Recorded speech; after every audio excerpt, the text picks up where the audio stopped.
Hi, welcome back my dear students to my channel Competitive English School. Today I will share a precis from P.K. Sarkar, precis number 32. আজকে আমি তোমার সাথে আগের দিন অর্থাৎ আগের ক্লাসে যে প্রেসিস আলোচনা করেছিলাম 31 নম্বর প্রেসিস, আজকে ঠিক তার পরের প্রেসিস 32 নম্বর প্রেসিস তোমার সাথে আলোচনা করব এবং এর সলিউশন করে পুরো মানে বলে তোমাদের বুঝিয়ে দেব। প্রেসিসটা শুরু হচ্ছে এই লাইন দিয়ে, charity is a universal duty which is in every man's power sometimes to practise it. এই লাইন দিয়ে প্রেসিসটা শুরু হচ্ছে। তো এই প্রেসিসটা পুরোপুরি শুরু করার আগে আমি তোমাদেরকে প্যাসেজটা কয়েক সেকেন্ডের জন্য দেখাচ্ছি, তোমরা জাস্ট দেখে নিজেরা কিছুক্ষণ প্র্যাকটিস করো।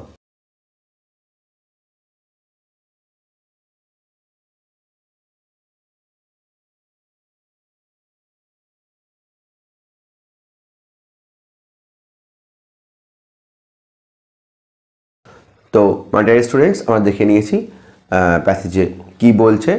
আমি এবার এই প্যাসেজের পুরো বেঙ্গলি মিনিংটা অর্থাৎ এই প্যাসেজের বাংলা মানেটা কি হবে তা তোমার সাথে শেয়ার করছি। Charity is a universal duty which is in every man's power sometimes to practise. দান একটি সার্বজনীন কর্তব্য যা পালন করার ক্ষমতা প্রত্যেক মানুষের কোনো না কোনো সময় থাকে। For every degree of assistance given to another man upon proper motives is an act of charity, and there is scarcely any man that cannot benefit his neighbor on some occasion or other.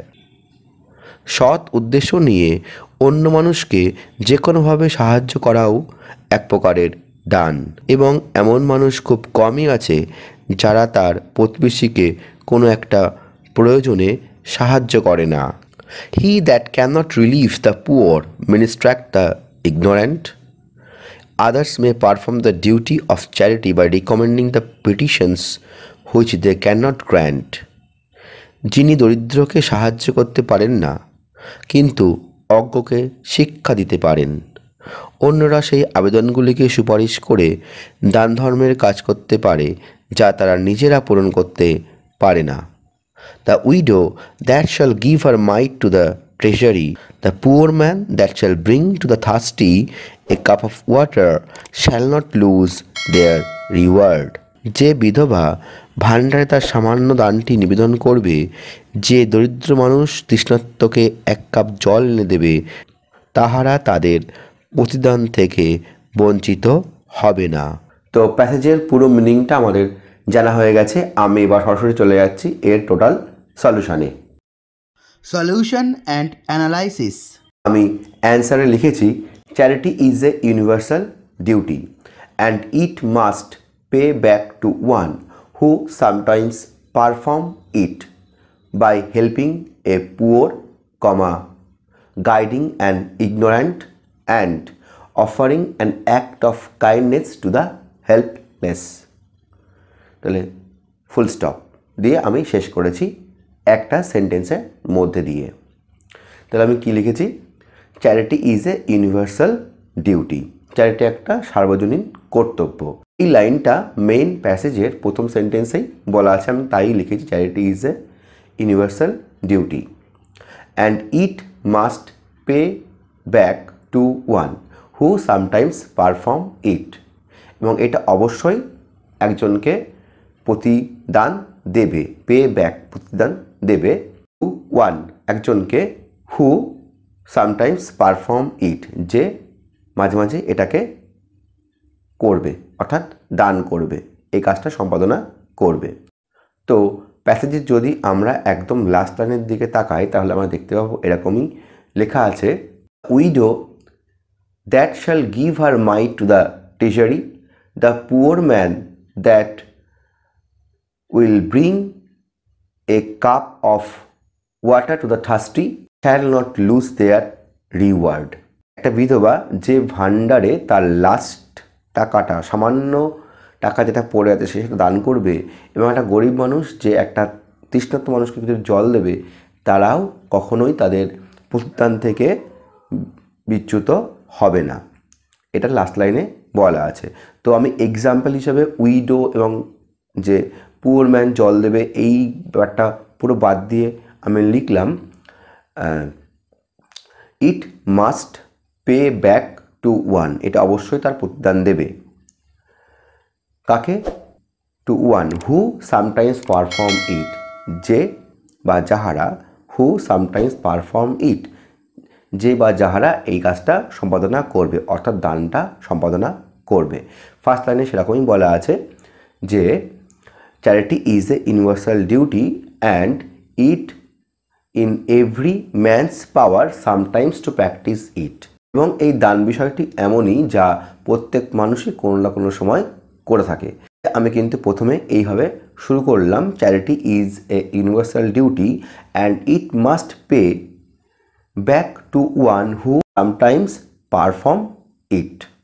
এবার কিভাবে? না by helping a poor, দরিদ্রদের সাহায্য করে। তারপরে লিখলাম guiding and ignorant, একজন ignorant বা অজ্ঞকে গাইড করে। And showing an act of kindness to the helpless, এবং অসহায়কে তাদের সাহায্য করে, একটা কাইন্ডনেস দেওয়ার সাথে তাদের সাহায্য করে, showing an act of kindness to the helpless.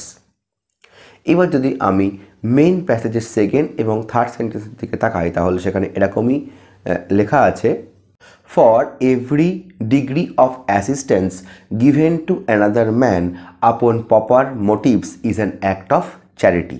ঠিকঠাক মোটিভ নিয়ে যদি আমরা কাউকে কোনো রকমের সাহায্য করতে পারি সেটাও কিন্তু এক রকমের দান। সেকেন্ড লাইনে বলছে এবং তারপরে আবার এটাও বলছে যে এরকম কোনো মানুষ কখনোই খুঁজে পাওয়া যায় না যে তার প্রতিবেশীকে কখনোই সাহায্য করে না। এইটা সেকেন্ড সেন্টেন্সে বলছে। আবার থার্ড সেন্টেন্সে একইভাবে বলা আছে যে he that can not relieve the poor instruct the ignorant, যে কখনো দরিদ্রকে সাহায্য করতে পারে না অজ্ঞকে পথ দেখাতে পারে, ইনস্ট্রাক্ট দ্য ইগনোরেন্ট। আবার বলছে সে যদি কখনো নিজেরা সেই কাজ পূরণ করতে না পারে তারা তা সুপারিশ করে দান ধর্মের মধ্যে দিয়ে সেই কাজটা পূরণ করে। তাহলে সেকেন্ড এবং থার্ড সেন্টেন্সে যেগুলো তুলে ধরা হয়েছে মেন প্যাসেজে আমি তা ছোট করে এইভাবেই লিখলাম, by helping the poor, guiding the ignorant and showing an act of kindness to the helpless. অসহায়কে সাহায্য করে, দরিদ্রকে সাহায্য করে, আর যারা অজ্ঞ তাদেরকে পথ দেখিয়ে। সেকেন্ড এবং থার্ড সেন্টেন্সে যেটা বললো সেটা কিন্তু আমি এইভাবে বাই দিয়ে কমা কমা দিয়ে প্রত্যেকটাই লিখে দিয়েছি সংক্ষেপে। অর্থাৎ পুরো প্যাসেজে যে আইডিয়াটা তুলে ধরা হয়েছে তা আমি খুব সংক্ষেপে যেটুকু মেন জিস্ট তা কিন্তু আমি এই এক লাইনে পেসির মধ্যে দিয়ে তুলে ধরলাম। তো তোমরা বুঝতেই পারছো যে আমি যেটা লিখেছি প্রেসিস হিসাবে প্যাসেজ থেকে তুলে নিয়ে সেটা কিন্তু একদম যা জিস্ট সেটুকুই। তো এটাই কিন্তু এই মেন যে প্যাসেজটা দেওয়া রয়েছে তার প্রাসঙ্গিকতায় যেটুকু বলা আছে সেটুকুই আমি কিন্তু তোমাদের সামনে তুলে ধরলাম। তো এইভাবে অ্যাটেন্ড করতে পারলে কিন্তু তোমরা পরীক্ষায় অবশ্যই বেশি মার্কস ক্যারি করতে পারবে। তো তোমরা জানো প্রেসিস লিখলে কিন্তু টাইটেলটা অবশ্যই দিতে হয়। তো আমিও টাইটেল দিয়েছি charity has its reward. Charity দান করলে সে তার রিওয়ার্ড বা প্রত্যান পাবেই, তাই আমি লিখেছি চ্যারিটি হ্যাজ ইটস রিওয়ার্ড। তো এছাড়া তোমরা বলতে পারো charity and universal duty comma always pace back. Charity comma and universal duty, যেটা একটা সার্বজনীন কর্তব্য, অলওয়েজ পেস ব্যাক, সবসময় প্রত্যান হিসেবে কিছু না কিছু ফেরত দেয়। তাহলে দুটো টাইটেল আমি তোমাদের সাজেস্ট করলাম। আর তোমরা জানো প্রেসিস কিন্তু অবশ্যই 1/3 ওয়ার্ডসের মধ্যে লেখার চেষ্টা করবে, অর্থাৎ 3 ভাগের 1 ভাগ হবে। প্যাসেজে টোটাল ওয়ার্ডস আছে 100টা, সুতরাং 33 থেকে 34-এর মধ্যে কিন্তু তোমাদের প্যাসেজটা কমপ্লিট করতে হবে। তোমরা দেখে নাও আমি কিন্তু 32 ওয়ার্ডসের মধ্যে প্যাসেজটা কমপ্লিট করেছি। সো মাই ডিয়ার স্টুডেন্টস, এই ছিল আমার আজকের ভিডিও। তো তোমার যদি ভিডিওটি ভালো লেগে থাকে তোমরা কিন্তু অবশ্যই লাইক করতে ভুলো না।